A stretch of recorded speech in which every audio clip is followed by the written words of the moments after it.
बिस्मिल्लाहिर्रहमानिर्रहीम। अस्सलाम वालेकुम। क्या हाल है, कैसे हैं आप सब? उम्मीद करती हूँ आप सब खैरियत से होंगे। मैं 3-4 दिन से वीडियो अपलोड नहीं कर सकी, मेरी तबीयत ख़राब थी इसलिए मैं वीडियो अपलोड नहीं कर सकी। चलें, आज मैं आपके साथ अंडा मगज़ की शॉर्ट सी रेसिपी आपके साथ शेयर करूँगी।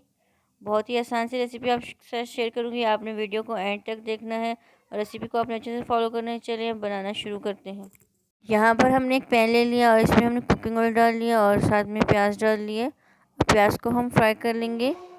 प्याज अच्छे से फ्राई हो गया। अब इसमें हम ये लहसुन अदरक कुटा हुआ डाल लेंगे और इसको भी 2 से 3 मिनट हम अच्छे से भून लेंगे, फ्राई कर लेंगे। अब साथ में हम इसके टमाटर ऐड कर लेंगे और इसको हम अच्छे से मिक्स कर लेंगे। अब इसमें हम कुछ मसाले ऐड कर लेते हैं। 1 टीस्पून इसमें हम नमक डालेंगे, 1 टीस्पून इसमें हम हल्दी डालेंगे, 1 टीस्पून इसमें हम पिसी हुई लाल मिर्च डाल लेंगे और इन सबको हम अच्छे से मिक्स कर लेते हैं। 2 से 3 मिनट इसको हम कवर करके इसको टमाटरों को अच्छे से पकने के लिए छोड़ देंगे।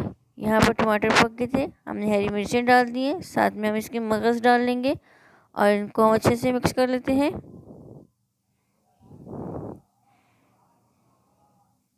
इसको हमने अच्छे से मिक्स कर लिया। अब इसको हम 2 मिनट कवर करके हल्की आंच में पकने के लिए छोड़ दें।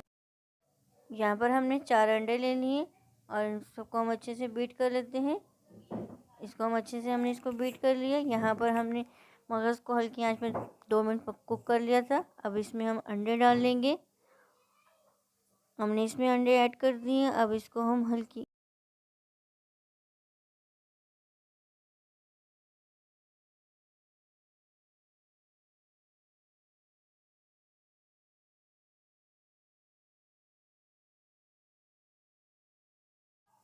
इसको हम अच्छे से मिक्स कर लेंगे।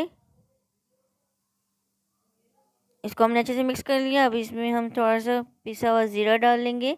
2 मिनट इसको हम कवर करके रखेंगे, फिर मैं आपको इसकी फाइनल लुक दिखाऊंगी। ये देखिए इसकी फाइनल लुक। मज़ेदार सा अंडा मगज़ बनकर रेडी हो गया। बहुत ही मज़े का टेस्टी बने। उम्मीद करती हूँ आपको मेरी रेसिपी अच्छी लगी होगी। वीडियो को लाइक और शेयर किया करें ज़्यादा से ज़्यादा फ्रेंड्स एंड फैमिली के साथ। चैनल में नए हैं, चैनल को सब्सक्राइब नहीं किया, सब्सक्राइब कर दे। जज़ाकल्लाह, अल्लाह हाफ़िज़।